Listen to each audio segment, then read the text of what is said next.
A little eyeliner for Weasley the Owl. Color along with me and figure out why the owl is a Weasley.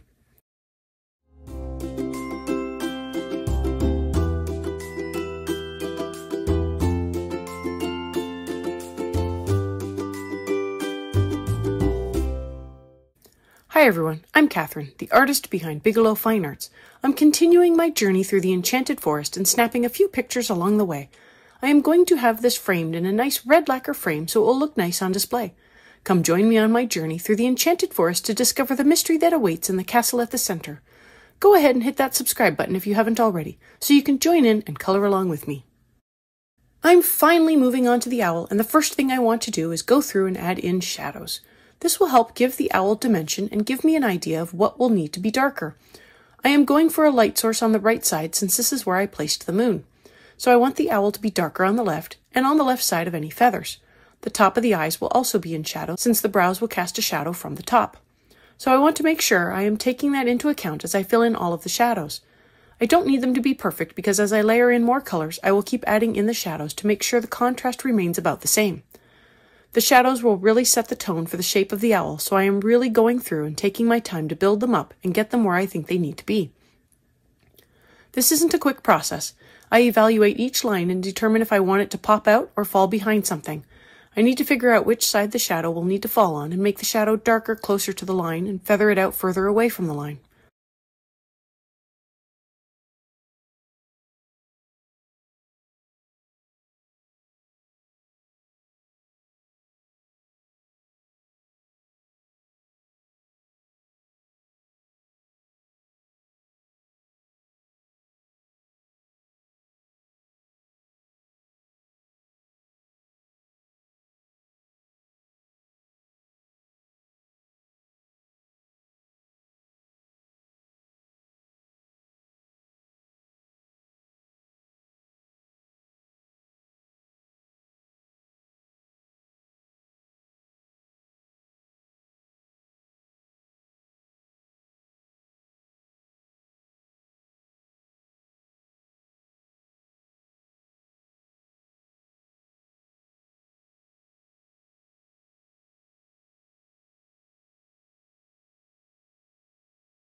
Now that I have my shadows blocked in, I want to begin layering some color.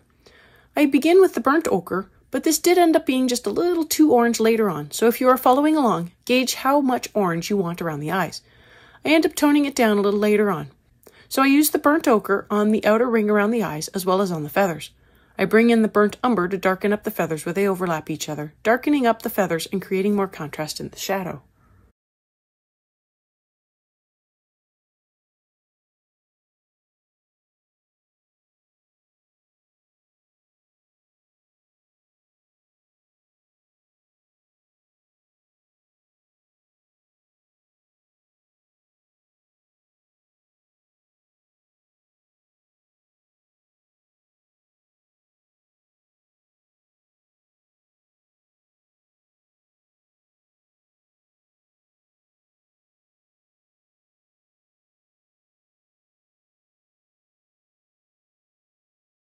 I use the burnt sienna to fill in the body and tail of the owl in one uniform layer.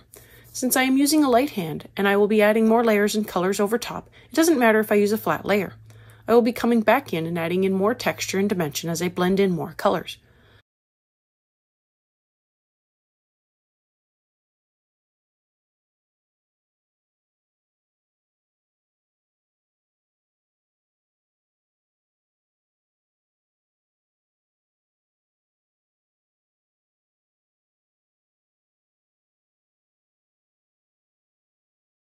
With the burnt umber, I begin to add in some of the dimension to the tail. I fill in the internal shapes in the tail, making them darker. I also go around and fill in some of the shapes on the chest. I am keeping the color more to the overlapping points on the scroll shapes to the side of its chest, while I am just filling in some of the circle patterns to the center of the chest. I have not planned this out at all, so I am just going through and picking which shapes to color as I have the color in hand. Light layers really help here, because if I don't like a color, I can more easily color over it or erase it back. I really only erase back if I am making a drastic color change. Otherwise, if I am going from brown to brown, I'm more likely to just blend more colors on top.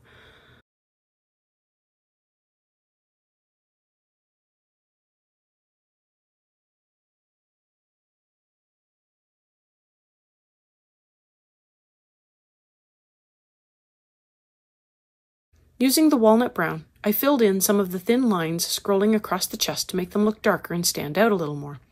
I used the warm gray 6 to do the same thing for the bottom outlined section of the chest.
I will now fill in the bottom outline section with some burnt umber to act as a base layer. I like to block in some color to get a feel for what I am working with and refine as I add in more layers. So this section might start with burnt umber, but it may finish looking completely different.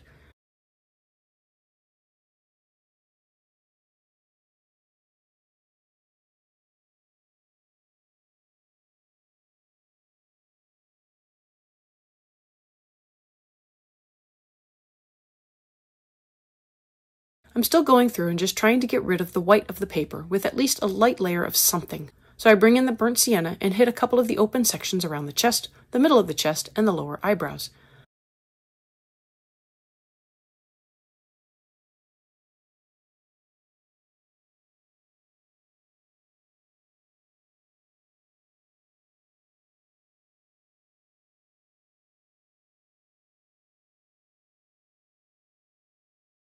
I decided to use the walnut brown on the upper eyebrows to distinguish them from the lower eyebrows.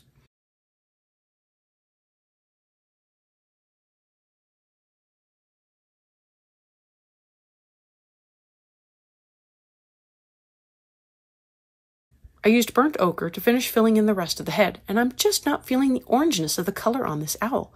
I will keep refining it, and as I do, I will tone the orange way down. But for now, let's just assume that this is a Weasley. If you've made it this far and have enjoyed coloring with me or just watching how orange I can make an owl, I would appreciate it if you'd give me a like and subscribe to stay informed of when I post more videos. It really does help me out. I am posting 3 times a week over the summer, and subscribing is the best way to stay in the loop and keeps me going.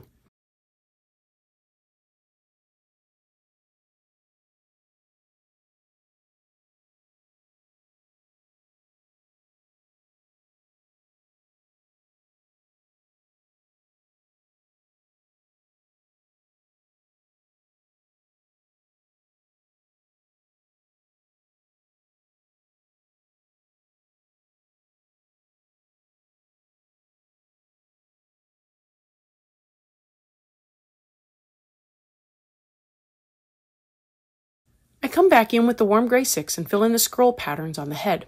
I also decided to fill in the thin line under the eye.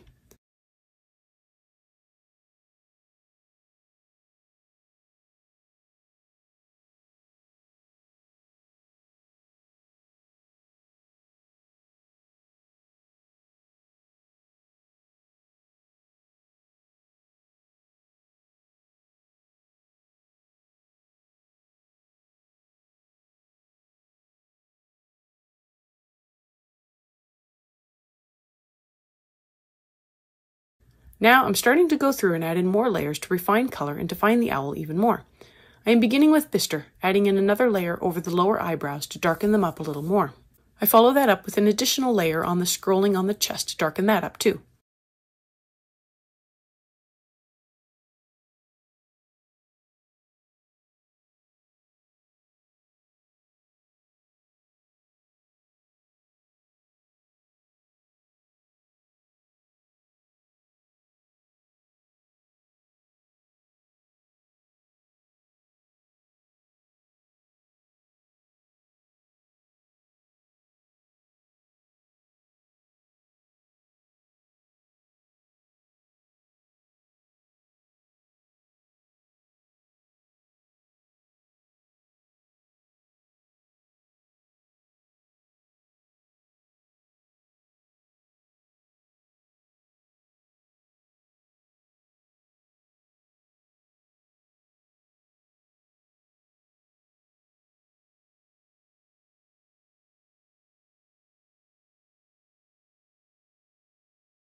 With the walnut brown, I am darkening up the wing feathers with a slight emphasis on the top of the feathers where a shadow would naturally form. I also fill in the tail feather sections with the walnut brown, again with a slight emphasis toward the top.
For the chest, I am using the walnut brown along the bottom, assuming that the chest barrels out a little and is casting a shadow along the bottom. I take my time and build up the layers a little, like I do with the sepia, so I don't go too dark too fast. I did add in a little sepia to this area when I did my initial shadow blocking. It was very light, but enough for me to know that this area was going to need more shading. This layer of walnut brown is acting as another layer of shading.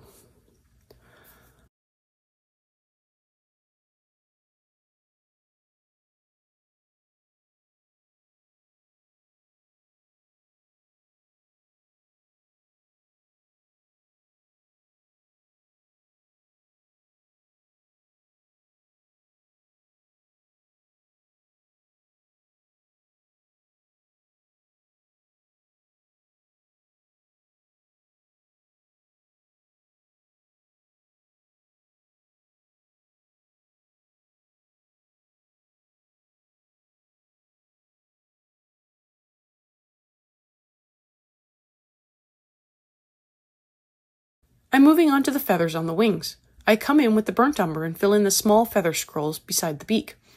I then add in another layer to the top of the feathers to continue darkening them up. I add more to the top shadowed area and feather the color down a little to keep the gradient smooth.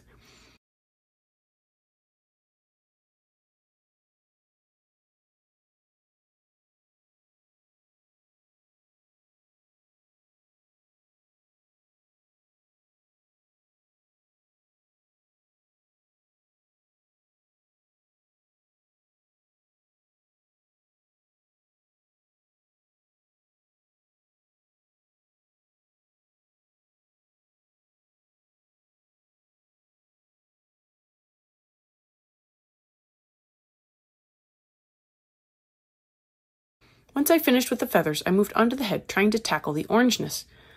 I add in a layer over the head with a little more to the left than the right, as I want to start showing that the left side is in more shadow than the right. But in the end, all of the top of the head and the mustache ended up with a layer to tone down how bright the orange was.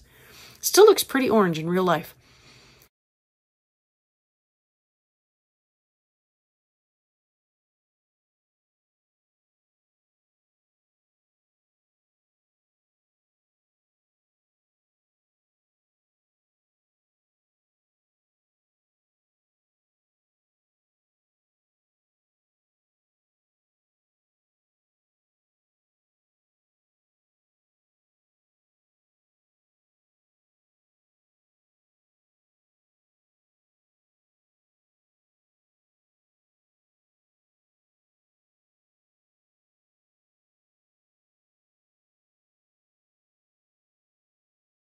I haven't put in any color on the eyes, so for now I want to get a base layer of cream onto the eyes to begin setting up for more color later.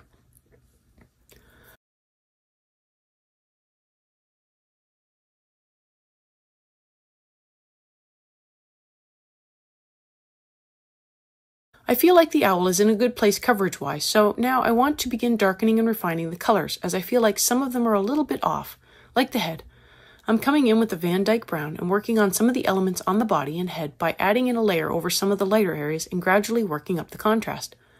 Adding in a layer over the head does tone down the orange a little more.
For the talons, I use black to give them a base layer. I want them to be pretty dark, so starting with black works well. I will go over the black with the warm gray 6 to add another layer and make the black less flat.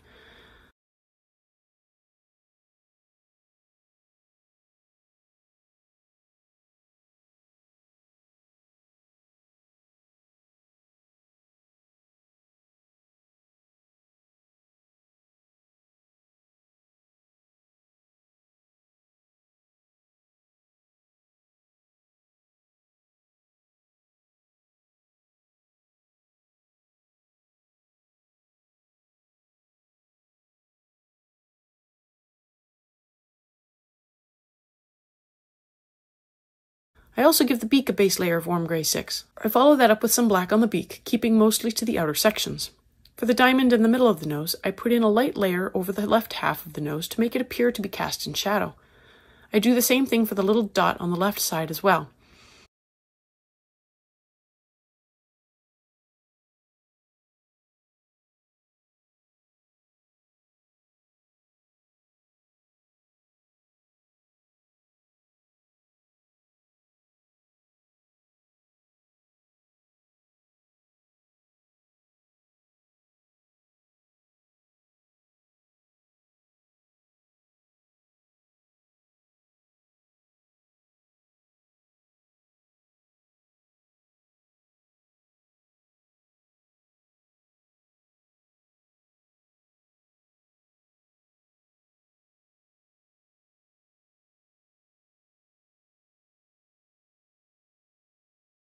I'm coming in with more Van Dyke brown to work up another layer on the feathers with more shading at the top, and that will be it for the owl today.